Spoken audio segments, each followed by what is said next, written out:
CET ಬರೆಯುವ exam ಬರೆಯುವಾಗ ಬೀದರ್ ಮತ್ತು ಶಿವಮೊಗ್ಗದಲ್ಲಿ ಜನಿವಾರ ತೆಗಿ ಎಂದು ಹೇಳಿದ್ದು ಇದು ಬಹಳ ಖಂಡನೀಯ.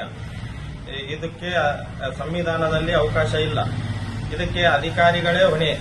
ಸರ್ಕಾರ ಕೂಡ ಕ್ರಮ ಜರುಗಬೇಕೆಂದು ನಿಮ್ಮ ಈ ಟಿವಿ ಮೂಲಕ ವಿನಂತಿ.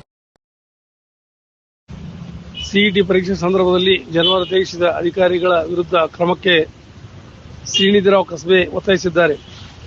ಬೀದರ್ ಕಾಲೇಜು ಮತ್ತು ಶಿವಮೊಗ್ಗದ ತೀರ್ಥಹಳ್ಳಿಯ ಆದಿತ್ಯ ಇಂಜಿನಿಯರಿಂಗ್ ಕಾಲೇಜಿನ ಪರೀಕ್ಷಾ ಕೊಠಡಿ ಅಧಿಕಾರಿಗಳು ಸಿಇಟಿ ಪರೀಕ್ಷೆ ಬರೆಯಲು ಬಂದ ಬ್ರಾಹ್ಮಣ ವಿದ್ಯಾರ್ಥಿಗಳ ಜನಿವಾರ ತೆಗೆಸಿದ್ದು ಅತ್ಯಂತ ಅಮಾನವೀಯ.